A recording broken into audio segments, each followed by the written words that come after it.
Are you dealing with a shitty boss? Does your life suck? Are you struggling to accept your own failure? Are there areas in your life that require improvement? Maybe you can't handle criticism. Or maybe you're getting your footing in a new leadership role and you feel like you're in way over your head. Extreme Ownership by Jocko Willink and Leif Babin provide 12 timeless leadership principles to help you take ownership of your life and execute any mission you may face. The tools taught in this book were born on the battlefield, but they've been dissected, analyzed, and structured in a way that's easily digested. To implement these principles successfully, we must overcome our greatest challenge, setting aside our ego. And when we do, any mission is possible. Let's get after it with part 1, Winning the War Within. To start each chapter, Jocko and Leif cover a real-world military mission, its associated principle, and how that associated principle is applied to a real-world business application. So to start off with chapter 1. So in the first chapter, Jocko starts off with a riveting story about some battles within Ramadi. So it just kind of starts off right in the heat of the action. He approaches, there's a big firefight.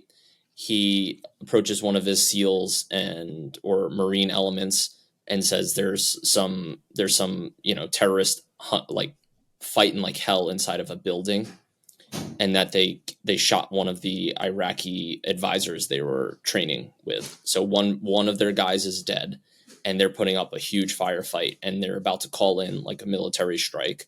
I guess actually it was a plane strike, or possibly it was the tanks. I forget exactly which one, but they want to take out whoever's putting up this. Was it an airstrike? I think so. And they want to take out because they think it's, essentially insurgents, right? So the enemy is held up. They already killed one of their Iraqi soldiers, like I said. And Jocko just didn't feel that the situation was right. He felt that he knew he had another SEAL team set out somewhere in the vicinity, and things didn't feel right. So he actually just said, like, stand down, don't shoot. And he actually approached the door, and the SEAL team that was inside, which the Marines were shooting at, essentially just gave up and were like, hey, we're in here. We're SEALs. We're not insurgents. And right then and there, Jocko said like he wanted to die. Like one of his SEALs got injured. They were all shooken up because they were firing like 50 cal rounds like at them. And like, essentially they were close to being killed, right? The SEALs that were, and he called this like a blue on blue. So I guess that's the term that's used when your own forces shoot, another element of your own forces.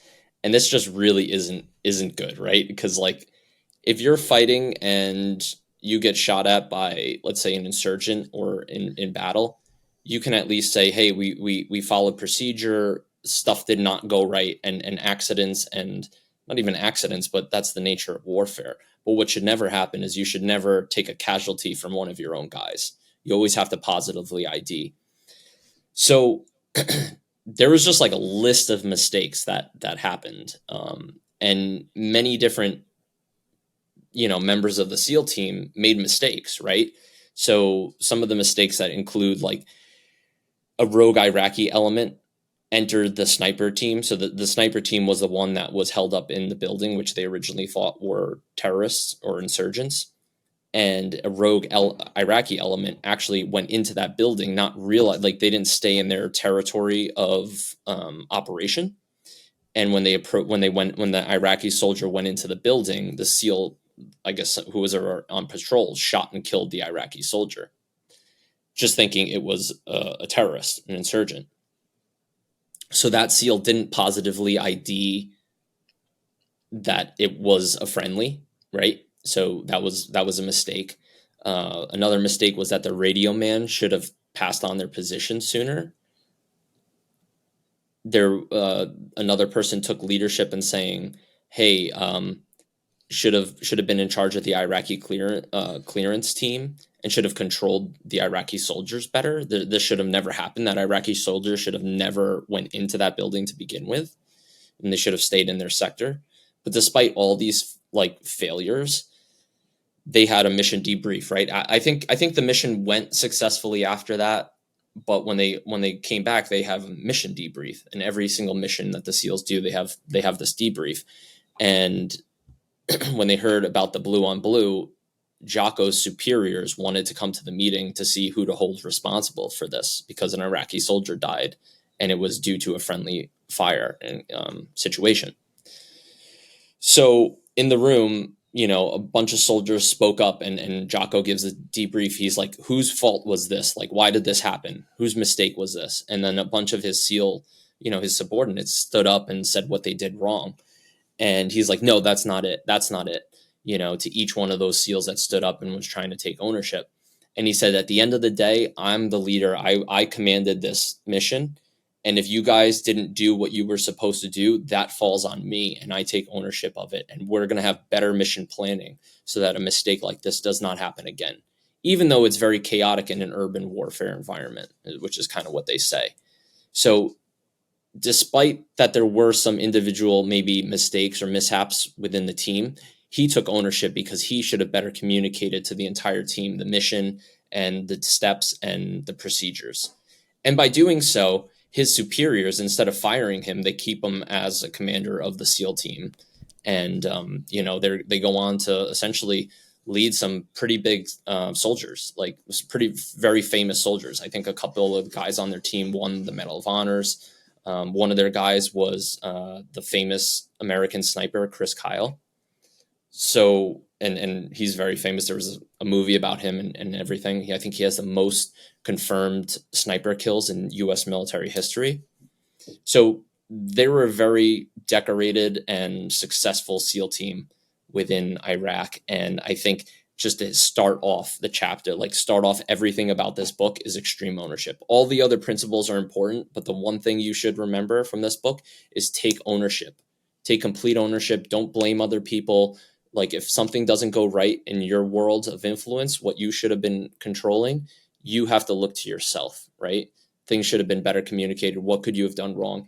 And when he does this and they come up with better mission planning, he said, no doubt the fact that they implemented these changes and he took ownership saved lives, saved coalition, saved American lives, because they came up with a new way of approaching battle and mission planning and mission debrief. So just a great chapter. I don't know if you want to hit it anymore.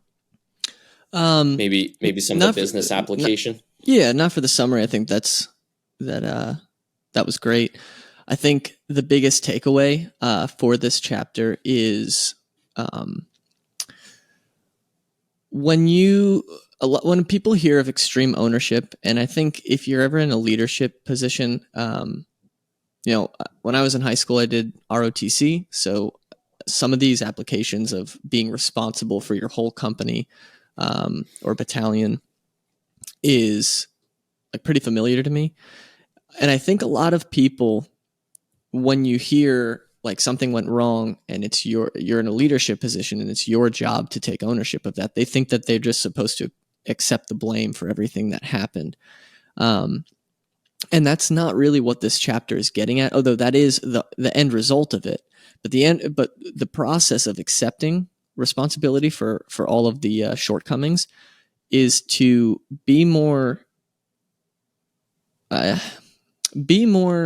mindful and critical of every piece of the process and analyze everything and find out where the faults were. So it's not just saying, okay, yep, it's my fault. I'm sorry. It won't happen again. It's actually dissecting the mission and every single component that went into it and looking for, okay, how did this go down? Was this set up? And dig into each scenario. Chances are if the mission failed, it's not going to be all that difficult to find out where those weak links were. Even if a mission is successful, there's still things that could have been done better, right? So and that's really what the essence of, I think, this podcast is for Andrew and I. Is it started out as just ways to become better, to live better lives, to be more educated and more aware, and arm ourselves with some tools and principles from really, really smart and educated people, and grow with that. So that being said, it's not always like as cut and dry as just saying it's my fault, I accept ownership. It's being reflective, and looking back and picking apart every piece of the mission. And Absolutely. And sorry. oh, go ahead. I was going to get into the No, business I think aspect of it. So if you got something to tag on that. one other point, yeah, just to add on to that, which I think is a really good, point that you're making, is that I just didn't realize the amount of, and I think we've talked about this before, about how much mission planning goes into actually conducting a military operation. I really did not know the extent of it. I thought Navy SEALs, they just had a general idea. Hey, there's some insurgents in a building over here. Like, we're just going to go in the middle of the night and just take them out. And then we'll come back and, clean our gear, and that's it. That's really not how it works. There is an entire mission briefing. There's PowerPoint presentations that get made. Those go up the chain of command to get approval from higher ups in order to greenlight a mission. And there needs to be step-by-step procedures. It has to be laid out. It has to be understood, and communicated well to the higher ups as well as to the team below. And there's a lot of that. And one thing that he did that made sure like they had a good team was that he made sure that his subordinates understood the plan as well, so that they could take ownership of their individual plans. So I just didn't realize how much mission planning goes into operations. And then on top of it, they then do their operations. Then they come back and they debrief, pretty extensively, and explain everything that went right and everything that went wrong and where they can improve in the future. And to me, that was just like fascinating. I didn't realize that. I just thought like, kind of almost World War II style. It's like, all right, we're in Western Europe, and Berlin is that direction. Just keep going. It's like, if you see some Germans, kill them, like that. Like, that's how I thought like mission planning and the military sort of worked. I mean, I knew probably for big, large operations, it was probably more like mission planning, but I didn't realize like how much they plan. So it's a little aside, but I think that's important to note. Like you said, is being critical of yourself, looking back on the mission, what you did right, what you did wrong. So I think it adds to what you said, and that's definitely a part of extreme ownership. Yeah. No, I know we were joking before we started recording this, probably a couple weeks ago when we were doing the prep work for this, but I don't think Andrew or I ever realized that after a mission, there's like PowerPoint presentation. You don't expect Navy SEALs to be sitting there on Microsoft Office going through their emails and Word documents and writing up proposals. But at the end of the day, it's a business, and that's where their experience comes in, to be consultants and go into organizations that are underperforming and be able to turn teams around and provide the leadership oversight to get people on track. So absolutely. And that's what's cool about this book too, is I think the concepts of being a Navy SEAL or being in the military is foreign to a lot of people. But everybody, I mean, we all got to work, right? And most of us work for, you're lucky if you can work for yourself and you have something that's your own. But most of the population is working for a company, no matter the size. We're all working for somebody, and so if that's why this book is applicable to you. Is there's like a business element and application in every single chapter. So for chapter 1, and a lot of the details on this obviously is confidential. So sometimes names are given, it's just a first name. Other times it's just the title of the person. So in this first chapter, they have a VP, vice president, who's had a number of months to roll out this new cost-cutting plan. He's talked with all the management below him. They're supposed to roll out their next steps to their teams, and put this in motion. And I don't recall the exact time frame, but I know once Jocko was hired to come in and consult for them, it had been several months. I think they were even past their target date for this, and most of the stuff wasn't even implemented. And when he sat down, right? or wasn't working. And when he sat down to talk to the vice president. He had an excuse for everything. It was, this manager or this person or they just don't get it, or blaming everybody else on the team, blaming anyone he could, to just not accept responsibility. And Jocko sits down and explains the concept of extreme ownership and tells him to start looking at areas where he might have dropped the ball. Did he not? Did you not explain the mission in its the importance of the mission and what the outcome could be, in great detail to the management team? Did you fail to maybe follow up? Just going through the list, and again, everything he had an excuse for, and he finally told him, look, if you're going to successfully do this, you need to go in to the board. So he was going up to, the company's leadership team and accept responsibility and tell them that, reasons A, B, and C are the problem. And they happen because of you, and explain your role in that. Tell them, where you dropped the ball and why these things hadn't been implemented in the way that they were supposed to be, or as effectively as they should have. And he was really kind of hesitant on that. He gave a lot of pushback, but eventually took the concept of extreme ownership to heart, really dissected it, accepted responsibility, walked into the board meeting, told them it was his fault, told them the plan forward, and then sat down with all of the managers and ultimately was able to successfully accomplish the goal.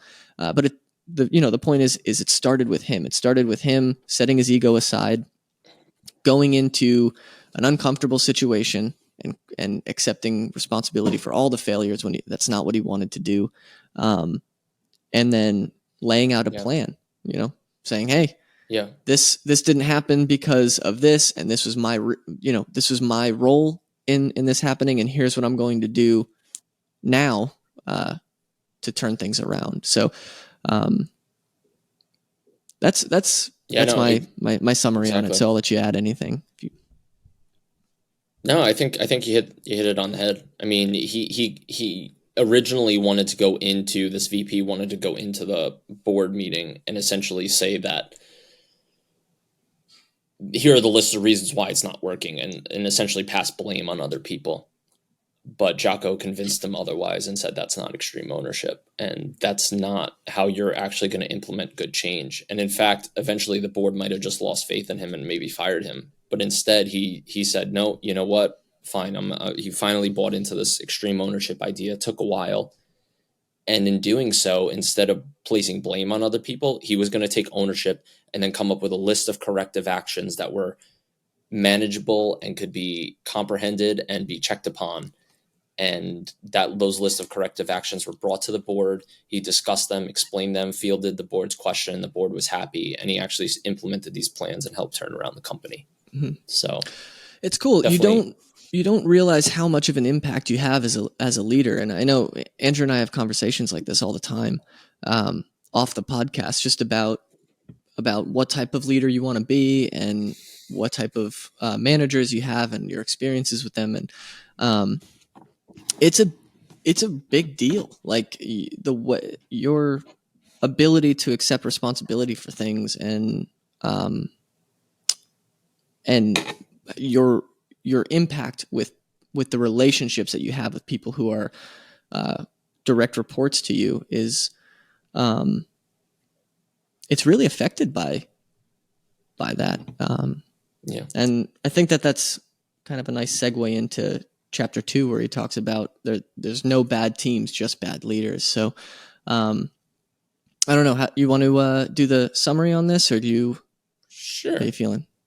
Yeah, definitely. Getting into chapter 2. So after taking extreme ownership, he gets into, I don't know, actually, let me see who does chapter 2. Is it Leaf? Because I think what they do is they go back and forth. So I think Jocko gave the first one, and chapter 2 is by Leaf Babin. So they alternate on who essentially wrote each chapter. And so he explains Hell Week and Bud's training. And I think he went back to Bud's as an instructor after some missions, or actually after some tours of deployment in Iraq. And when doing so, he remembers a team going through BUDS training. And essentially, I guess it's basic underwater demolition survival. I'm not sure exactly what the acronym stands for, but it's essentially SEAL training. So everybody who's in the Navy who wants to try out for the SEALs has to do BUDS. And then there's a particular week within BUDS training which is called Hell Week.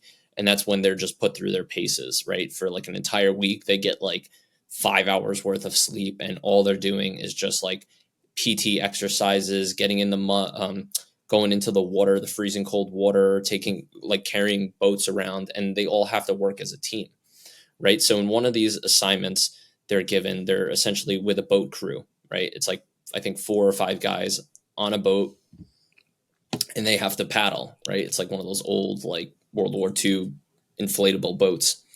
And they have to do like races, right? And they compete with each other. And I think there's about like 6 or 7 teams. And so there's this boat crew 6, right? Or boat crew 2 that's just winning like every single race, right? And when they win a race, sometimes the team that wins gets to actually sit out a race and relax. So that's like a big deal. They want to win. And they pushed themselves really hard, this team too. And they won nearly every race, and they worked in unison, right? And then there's boat crew 6, which was just the opposite. They kept coming in last. They could tell the leader of the boat, and each boat has its own like leader or like senior officer in charge of it. And so boat crew 6, the leader of that team, was kind of like blaming other people. They were getting frustrated in the boat. They were working as individuals, and they weren't working as teams and teammates. And so one of, I think, the master sergeants or whatever who's like overseeing them says, you know what, like, let me show them a lesson. So what they do is they switch boat crew 6, which is this team that's not doing well. They switch the leader from boat crew 6 and put him on boat crew 2's team. And then they take the leader from boat crew 2 and put him on boat crew 6. And essentially what happens is, it's kind of interesting, is that now boat crew 6, now with a better leader, they actually, instead of coming in last, they come in first in a couple of the races. Meanwhile, boat crew 2, who was really good, even though their good leader was switched out, they still were able to work in unison and had a good culture already built. And they won most of the races, but it was noticeable how much boat crew 6 improved just with one person changed. And I think the boat crews are bigger. I think there were like six, like at least 6 people per boat. I think they're a little bigger than what I first said. And so the point is that, hey, there's really no bad teams. There's just a bad leader. And that's pretty evident when you just swap the leaders from the boat crews, and all of a sudden the boat crew that was totally underperforming gets a better leader, and they go to the top of the pack. And it's really interesting. And the leader's attitude really does set the tone for the entire team, and it drives performance or it doesn't drive performance. So it's so important to have a good leader that takes ownership, that can lead, and can work, teach their team how to work together and not against each other. Because that's going to be the difference between a team that excels and a team that doesn't. And that's the whole point of this chapter.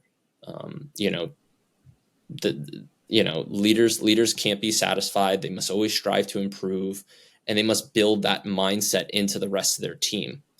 And, like you were saying too, leaders just have to be realistic. They have to be brutally honest with themselves and their team's performance.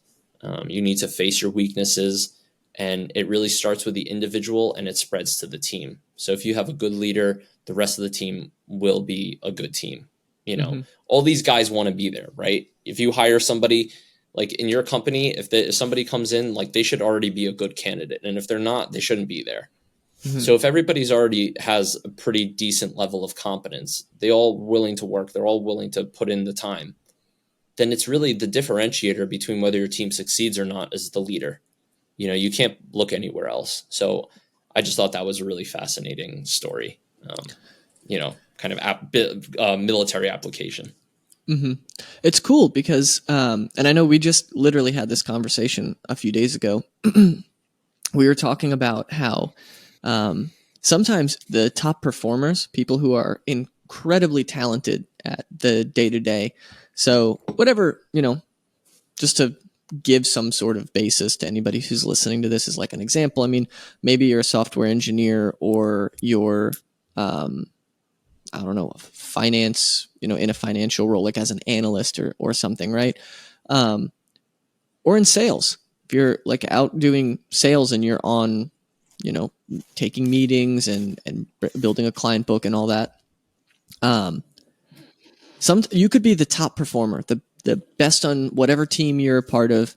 And then naturally you think, because you're so successful at what you do every day and you know the ins and outs of the business, you're naturally going to be a good leader. And so those people are often the ones who are promoted into a management role or a director role. And then a lot of times they drop the ball. And it's a different personality. It's a different part of the brain, in my opinion, that makes a good leader. It's just like people who are maybe experts in their field and then decide to become a professor later on in life. Sometimes you get somebody who's so well versed and has all these great stories and knows how to tie their real world experiences into the concepts in the chapter, and they're incredible professors. They have that gift. They have that natural ability. And then you get people that have been a CEO for a company and they get in and they can't teach a class for shit. It's the same as like a management in a management role, is that some people are gifted leaders and some people have the ability to lead teams and to have the selflessness and the empathy, because that's really what a lot of leadership is developing people and developing your team members and making time for people on the team, making sure that their voices are heard and that their opinions are heard and that they feel valued and addressing roadblocks if they have any, and working through challenges and things like that. Sometimes if you're so good at what you do, once you become a leader, you can't connect to that anymore. If somebody's struggling with a particular concept, you get into that mindset where you're like, why don't you get this? I don't know how to explain it to you any other way. It's like so simple to you. You're so far removed from when you had to learn it. So I think there's a lot of those elements in that. And it's, I don't know. I don't even know if that's really related to the book, but it's something that I thought about. Yeah. It's definitely related. Yeah, because just because you're an expert, let's say engineer, right, does not mean you're going to be a good manager. It doesn't mean you're going to be able to lead other people. You may be really good on the technical side, but you don't have the interpersonal skills to really lead a team. And it's a lot of times the best leaders aren't always the most technical experts, Mm-hmm. But they develop those soft skills and they're good leaders. They take ownership and just because you're a leader does not mean you need to know every single answer for every single situation. Sometimes you have to rely on your subordinates and you got to empower them too. And I think the book gets into that a lot as well. Because if you don't empower your people below you and they're not all working towards the mission, they need to communicate up important information and you need to rely on them to be able to execute their mission. Mm-hmm. So it's super important. I think that's an awesome point you made. 100%. I think that's a great point that you made just now, because it's true. It built off of what you were saying, but it's true. Like you need, there's this weird stigma in the business world, or in the corporate world, I guess, where you feel like when you have a manager, like that person's above you, right? And they're responsible for you. And so as a manager, it can be a little bit of a hit on the ego to talk to your subordinate or your direct report and be like, I don't understand this. Can you help me? But that's where just teamwork comes in. I think it's important to just realize, like, hey, yes, I'm technically your manager, but I've been hired to implement, like my job is really to implement visions from leadership and to help steer, implement things that are going to steer the company in a certain direction. I don't know the day in and the day out as well as you do. You're the expert there. And I'm going to lean on you for certain information. And I don't know that a lot of people know how to do that. I think you get into a management role and you just don't want to, you're like, well, I can't go and ask them questions. They're supposed to, Yeah, I'm going to look stupid or something. Yeah, exactly. Well, I just know from like personal experience, I think we have a good manager in my job, and he's high up, but he knows like things that he doesn't know, and he's very open about not knowing certain things. And I think Mm-hmm. that's awesome Mm-hmm. because you realize like, hey, this guy is fallible, but then at the same time, he also knows how to direct people and knows how to follow up on things and knows how to take ownership of stuff and of tasks and projects, and people respect him for that. And I think that's awesome. Mm-hmm. And that's the type of leader you want running your company or running your team, and again, you don't want to necessarily be in the weeds. Somebody who's a SEAL commander, yeah, maybe they need to know how to operate a gun, right? Or and clean it and service it, basics of servicing a firearm. But do they really need to know the level of detail that the armorer needs to know? No, they don't. That's why you rely on an armorer. And that armorer, you need Mm-hmm. to empower that guy who's, let's say, fixing weapons to communicate issues up the chain of command and let you know, hey, we're not getting the supplies we need. Our guns are not going to be good when we go into battle. It's like, oh shit, what do we need? What's wrong? Like, let's, and that's what the leader does. The leader says, okay, this is my team. This is a problem. Let's address it so we can get the mission done. And Mm-hmm. that's what a good leader does. You don't need to know Mm-hmm. everything. And I think you're right. It's a big misconception, I think, in the business world and just in the world in general. But like, Mm-hmm. good leaders don't need to micromanage. And it kind of gets into the actual real world application of chapter 2, where they talk about this chief technology officer of, I believe it was a financial services company. And they knew, I guess the CEO is totally into extreme ownership, but the CTO, the chief technology officer, is not into it. He keeps making excuses. He accepts zero responsibility for things that are going wrong. And technology is so critical in the financial services industry. So if they don't have a CTO that's on board with extreme ownership, like that could be the difference between whether the company becomes profitable again or it goes down the tubes, Mm-hmm. right? And essentially, I think, Leaf and Jocko approach the CEO and say, hey, this guy is essentially what's become a tortured genius. He accepts zero responsibility for his mistakes. He makes excuses, blames blames everyone else for their failings. And in their mind, the rest of the world just can't see and appreciate how genius they are, right? So that's the tortured genius. So they both essentially say this to the CEO, like, you know, it's not what you preach, it's what you tolerate in this situation. And if you tolerate somebody who's not taking extreme ownership in a leadership position, that reflects on you. And he's like, they're like, we can't tell you what to do, but the extreme ownership mindset needs to be at the top levels. And if it's not, you might need somebody new in that situation. And that's what he did. He ended up firing the guy, replaced him with a new CTO that totally was on board with extreme ownership, and the company was on the path towards profitability and growth. So that just really demonstrates that leadership is the most important thing on the battlefield and in the business world. You need leaders that are going to take extreme ownership. Yeah, you got to know when you're wrong, Yep. and accept it, Yep. and just like it's okay.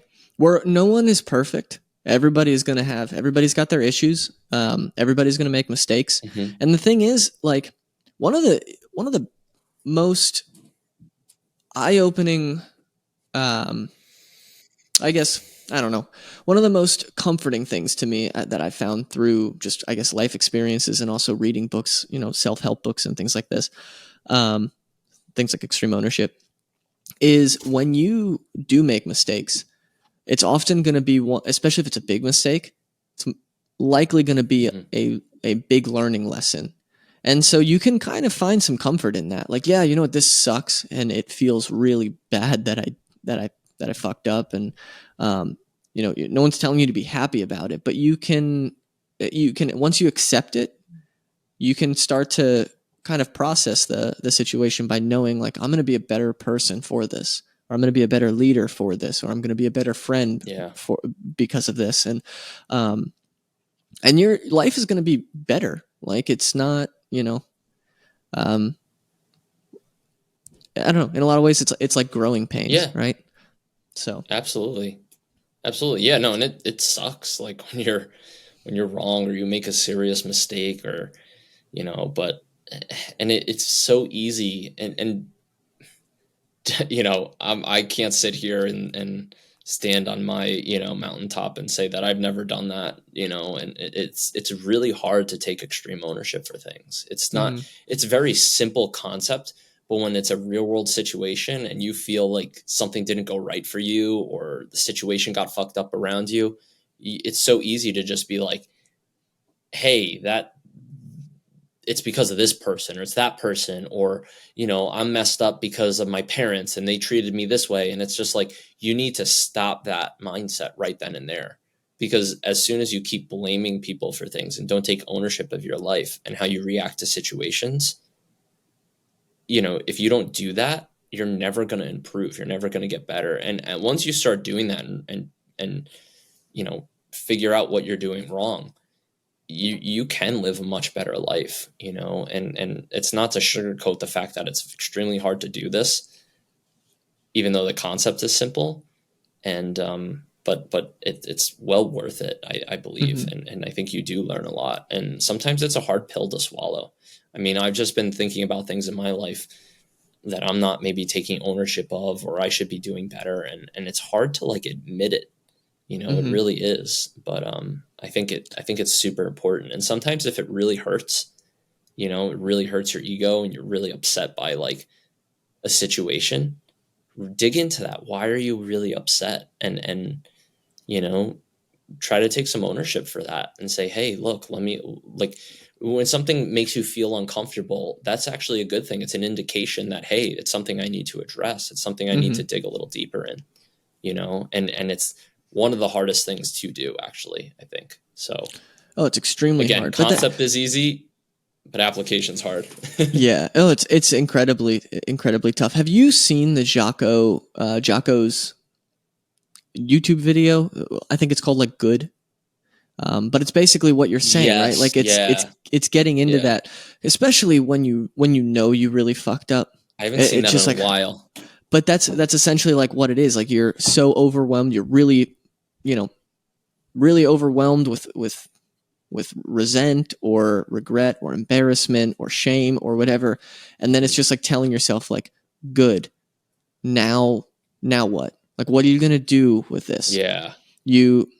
That's a really powerful one. That's an awesome video. Yeah. I think maybe we should open up the next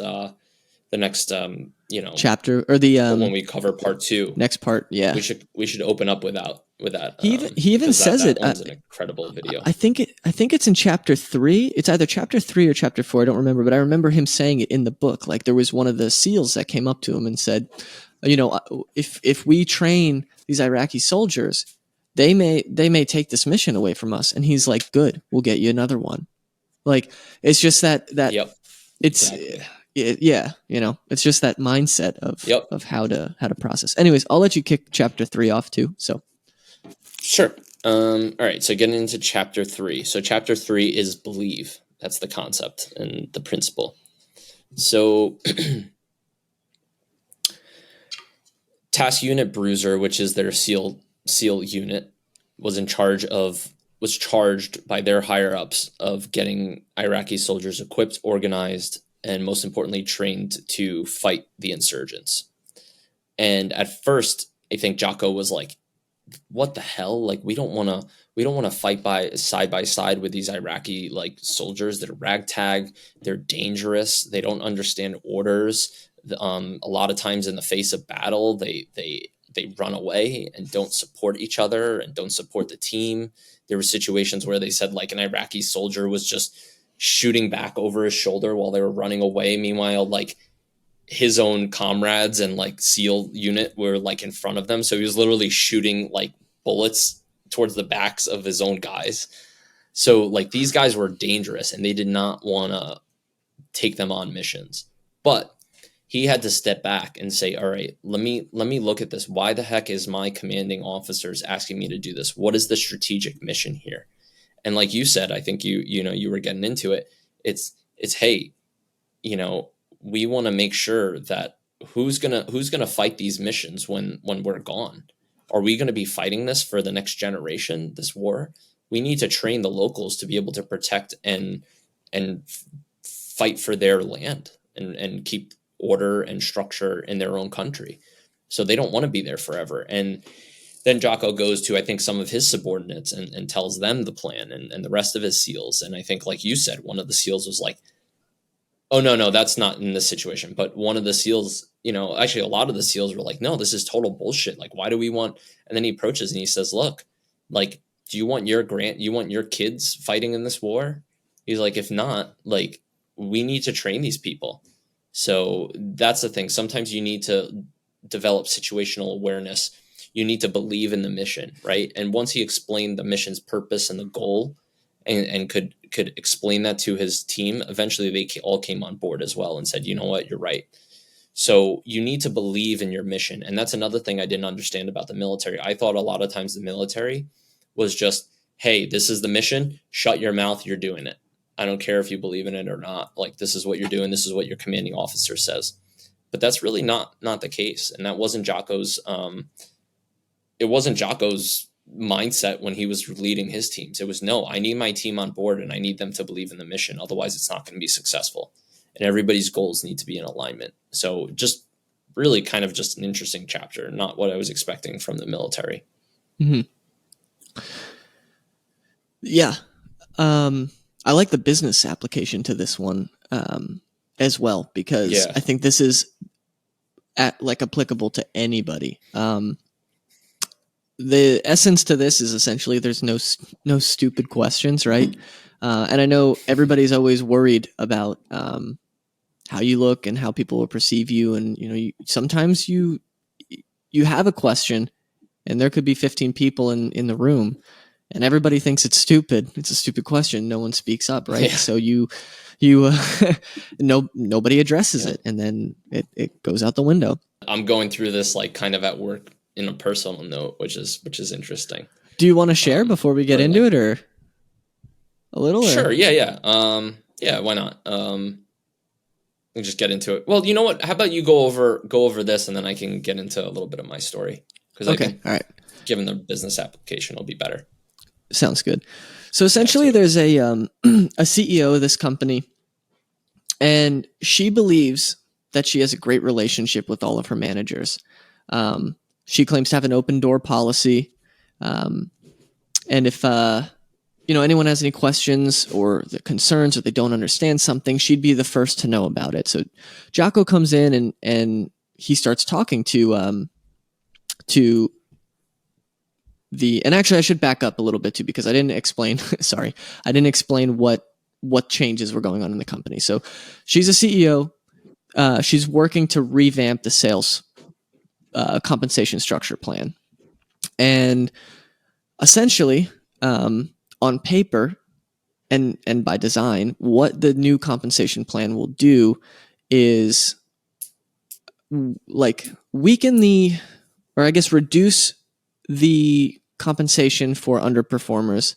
And then also it seems to limit a little bit the compensation for the top performers. So essentially you're not getting as big of a percent. I'm not a sales guy, so it's a little hard for me to articulate this, but you're not getting as big of a percent for every sale that you make.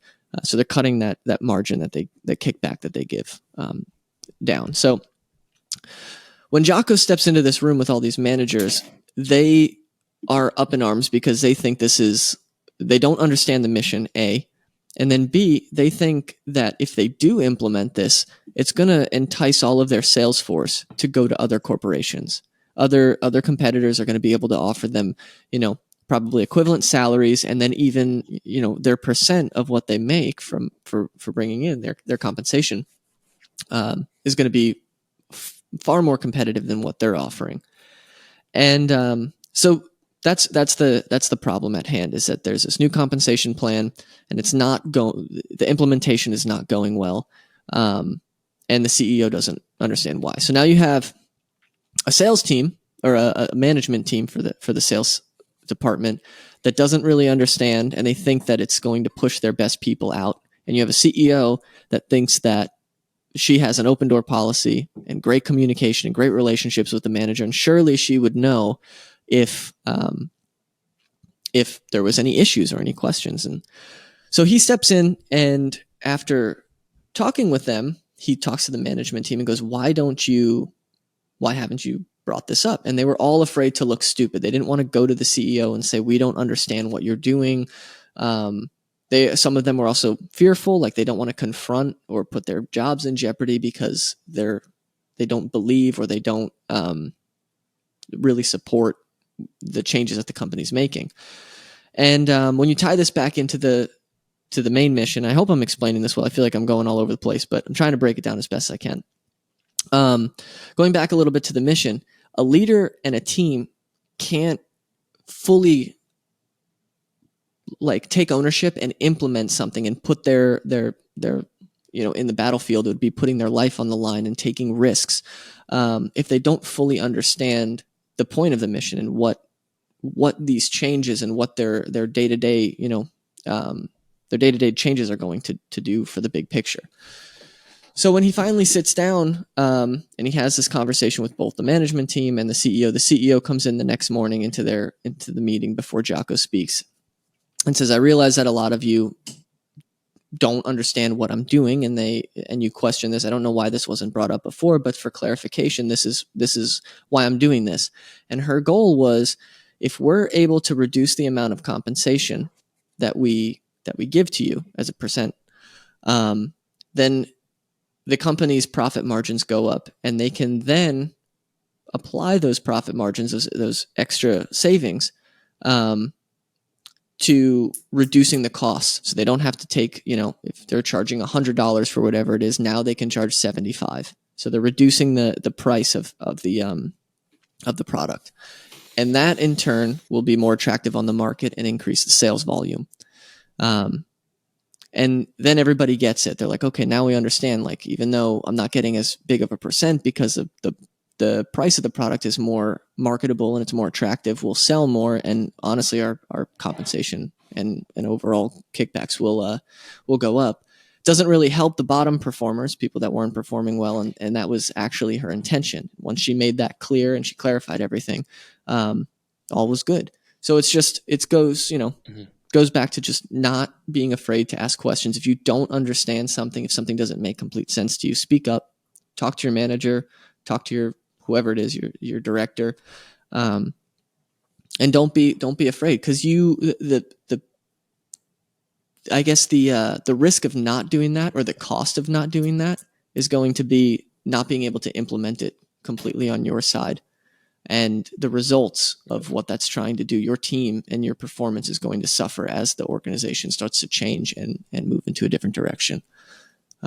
So yeah, that's my best go at it. Sorry for the rambliness, but I hope I summarized that. You're much better at the summaries than I am.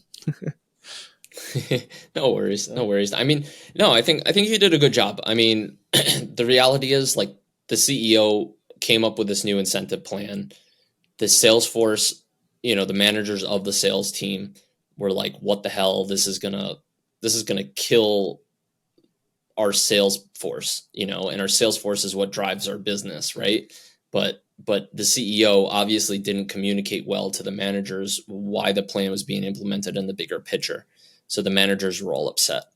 And I think that's an important thing to remember too, even when you're a leader, is make sure you communicate down the line and make sure that the people below you reciprocate the plan back to you so they are on the same page and understand why. And I think he even says, like, it's a big misconception that, like, often CEOs like think they have an open door policy, but the reality is that a lot of times people are afraid to bring, serious issues up to them, because they don't want to look stupid. And like the example that I'm kind of thinking about is we're rolling out like a new general ledger within our company, right? And a lot of these calls we're on calls with people in IT. It's a whole new system that we're implementing, and I don't understand all the acronyms, all the reasonings, all the examples. Like they talk a lot in algorithms, and it's hard to really not algorithms. They talk in what did I just say? They talk in acronyms. Acronyms. Yeah, so the POCFL I was like, which file word am I looking for? So they talk in yeah, and I'm just like, I don't understand what the hell you guys are talking about in these different environments. And I'm like, guys, like, I'm also trying to do my part and do some research and understand what they're talking about and look these acronyms up. But I also am taking more ownership and saying, like, hey, this is my process today. This is what I need to be able to do. Hey, this is my deliverable. How can I best get this deliverable done within the new system? And am I going to be able to do that? And are there going to be any hiccups? And so like, I don't even care if I sound stupid on some of these calls. And I'm sure some of the things I've said are stupid, but I'm like, I need to take ownership of this because we just went through another big, merger. And I feel like a lot of times people didn't ask the proper questions and were afraid to sound stupid. And I'm not doing that anymore. I don't care if I sound stupid. I'm going to ask questions where I feel that it needs to be asked, in my area and in my area of expertise and where I need to take ownership of. And if there's something I don't understand, it's on me to ask the question and not feel stupid asking it. So really important lessons. I mean, these seriously, like these lessons are timeless and super applicable to the business world. And hey, you made an allusion to before to owning your own business. Hey, you own your own business, you have clients that you're serving, right? You don't just own your own business and have nobody you're serving, right? So like your clients are your bosses in a way. Mm-hmm. And you need to make sure they understand and they're on board with what you're implementing, right? Because let's say your client doesn't believe in the service that you're giving them. You need to convince them why they need to believe in it and what you're doing to accomplish the mission and how it's going to better them, right? And it could be as simple as just like fixing something at their house, or it could be like you do in marketing, right? Like having a new marketing plan and redesigning a website for somebody. Mm-hmm. So just, I think these goals are just, I mean, these principles are so timeless, really, really important. I want to call out something that you said earlier, because I thought that was really important. Sure. Is having having your team repeat the mission back to you to make sure that everyone's on the same page, and if there is any clarification that's needed, you can address it right away. I actually had I was fortunate enough to be able to sit in for a few sales calls with the CEO of the company I work for. Not that I'm in sales or anything like that. The CEO primarily handles a lot of those relationships. And, but one thing that stood out to me, which is really cool, that I noticed he did on every call is he would, so to back this up too, when you're getting a new marketing client, people come in the door with varying degrees of marketing. Sometimes they have an in-house department already. Sometimes they've worked with an agency in the past. Sometimes you get big companies that come in and have never done any sort of new marketing, right? They just stick to the traditional stuff that the company was, because, just with the digital landscape, marketing's changing rapidly. So you have people that are still running, insert cards and doing, direct mailing catalogs out, or billboards, radio ads. Old school. They're really, and they're not you introduce them into the digital landscape and you start talking about, websites and Google AdWords and like email campaigns, and a lot of it is foreign to them. So one thing I've always noticed that our CEO does, which is cool, is he'll ask about the pain points, and he'll say, what are you struggling with? And then let them talk and ramble. And then he'll follow up and he'll say, well, what are you hoping to see from this? Which is kind of the same question, right? So you present, but it's asking a question in a different way, which sometimes if it's done right, you're either going to get one definitive answer, which is then that's what the true problem is, or you get varying answers, which can be a red flag in a client. It's almost like they're not sure what they need. They just think that they need to throw the kitchen sink at whatever, right? So it's like, what are you struggling with? And then what do you need from us, or what does success look like, or what are you hoping success look like, or what are you hoping to accomplish? And then when he's done with that, once he's heard both of those, every single time he goes, so if I'm hearing you correctly, you've been doing X, Y, and Z, and it's not really working. And because of that, A, B, and C in your business is suffering. And so if we do this plan, or we implement these things, the idea is that we'll generate this, and then you'd be satisfied. And you get a really clear sort of path forward, and I don't know. It's a really great way to start a relationship with the client, but it's a really great way to get on the same page and get an understanding, because Yeah. that is something I've seen so many times working in multiple different agencies. Is you get people that they're either looking to you as your life raft, like their business is sinking, and they're hoping that they're going to hire this new agency and they're going to turn their business around. Or you get people who hear about these things at conferences, or they're reading online on how to improve sales, and then they think that they don't really know what they need. They're just using buzzwords and they're coming in because of articles that they read and stuff. So, and that helps client retention too in the long run, because if you're not asking those questions, you're not on the same page from the get go, that client's probably not going to stay for very long because you really don't know what they need. Yep. Exactly. No, I think that's a great example. That's a great, like, real world, situations. And I think it's important to make sure that you understand what the other party wants. And it's almost like what Jocko needs to do when implementing a mission. He needs to understand, in your case, the CEO's clients are, who you're going to be working for, let's say. And in Jocko's world, the equivalent is his commanders. So he needs to understand what his commanders want and what they're looking for, and understand the strategic mission, and then believe in it. Mm-hmm. Because if you don't believe in what the client wants, let's say, how are you going to actually implement what they want? And how are you going to be on the same page? And how are you going to deliver a product that they want and expect you to deliver?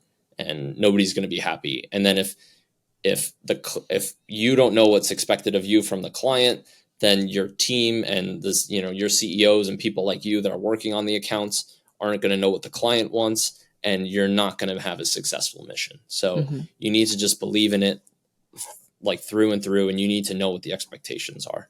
So I think that's awesome. Definitely a cool example. Sweet. So Chapter I think 4. maybe getting into chapter 4. And this is, we've kind of hit this indirectly before. And chapter 4 is check the ego. So checking your ego is all about, like, hey, like, it's so easy to just put your ego and your needs ahead of the mission, right? Because you're focused on yourself, but you really need to check it, right? And so they're in the Battle of Ramadi, right? And the forces, there's different, like, I guess, forces all operating in the same area. So there's conventional army, there's the Marine units, and then there's special operations units. And they're at Camp Corregidor, and the colonel who runs this camp is from the famous, like, first 506th Division of the Army, and they're the famous, like, Band of Brothers unit. So these soldiers are expected to be well disciplined and very well groomed, which is very different from special operations teams, which often, they're the guys that grow out the beards, and they're look a little ragtag. They don't always wear the correct uniforms, but the conventional army units are, and especially this unit, is expected to hold themselves to a high standard. So Jocko's input he tells his team, hey, we're guests on this camp, this army camp. We should conform to the soldiers and build a bond with them. So I expect everybody to be clean shaven and to wear matching uniforms and carry yourself like the rest of the army does, right? And that then doesn't develop tension between the soldiers and special operations units. And I think that's really important. If you're going to work with somebody, you want to be on the same page and respect them as well, especially if you're in their territory, right? So there was this one small unit of U.S. Special Operations soldiers that were in this camp, and they weren't following. They thought they were better than everybody else. They were going out on missions and not communicating what they were doing. And eventually, the colonel of this camp just said, "Hey, you're standing down and you're not operating in our war space, right? In our area of control within Ramadi." And so essentially, the whole Battle of Ramadi went as planned, and this unit had to stand down, and they weren't able to participate in the Battle of Ramadi because they weren't checking their egos, and they thought they were better than the army units and didn't want to work with them, and didn't want to communicate, and so they lost out, right? And every special operations unit like wants to fight, wants to be in the thick of it, and they missed it because they let their egos get the best of them and thought they were better than the rest of the units. And one thing that's amazing is that, like, I noticed, Jocko and Leaf, they both have outstanding respect for the other units. Like, no point in this book do they ever put down any of the other Army or Marine units. Like, they just say, like, hey, these guys saved our ass a lot of times when we got into bad binds, and we helped them with our, and the SEALs often stayed up at sniper watch, so they would protect the Marines and Army units as they were taking over buildings. So they each worked together. And if one of those sniper units or smaller unit got bound down, the Army units would come in with their tanks and overwhelming force and help rescue the SEALs. So they work together. And at no point in the book do they ever make any slights at any of the Army units or any of the soldiers. And I think that's awesome, because all these guys are putting their lives, guys and women, were putting their lives on the line to, get this mission done. And they looked at each other as one big unit. And I think that's so important, is having that mindset. Like, hey, even within a company, don't be siloed. We all are on the same team. Yeah, you might report to a different boss and a different line, but eventually we all report up to the same people, the same CEO at the end of the day. And we need to make sure that we help each other out, and we look at ourselves as one big team. And if you don't do that and you don't check your ego, your company's not going to excel, and you're going to work yourself out of a job.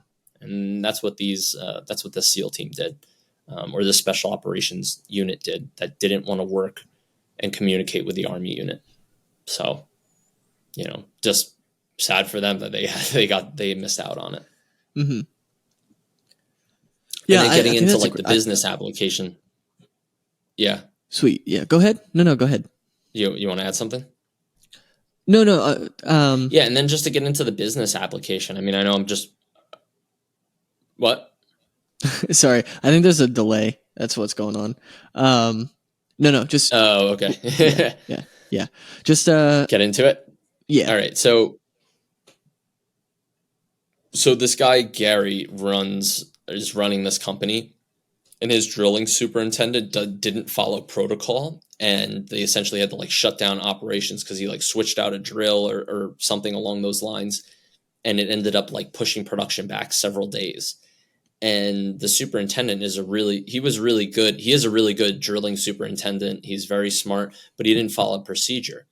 And, Leaf explains that, as a leader, he explains to this guy, Gary, who's in charge of the superintendent, as a leader, it's up to you to explain the bigger picture to him and the reason why the protocol exists and why he needs to follow it.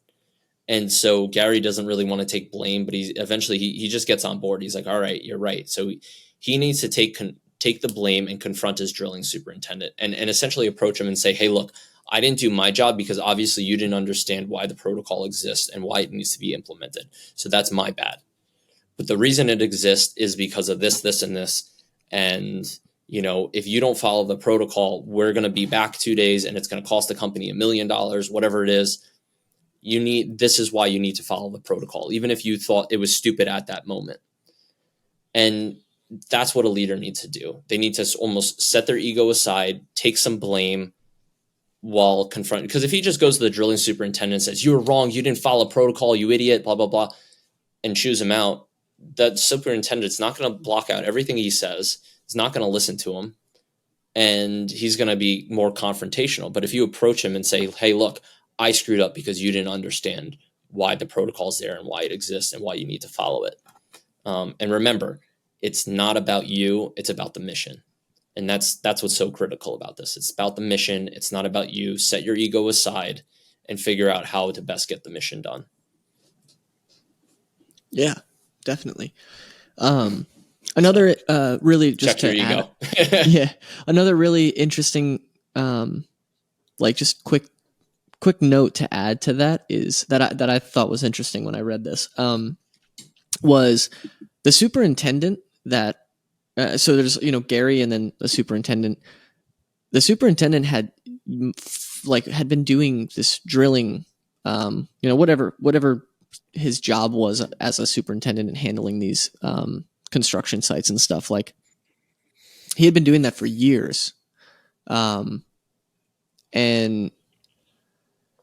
I think there was a little bit of that, like, Gary was a younger guy coming to him and telling him, hey, you need to follow these protocols. And it's kind of like, well, what do you know? Like, I've been doing this for longer than you've been, alive. Not necessarily, but just for as a hyperbole, I guess.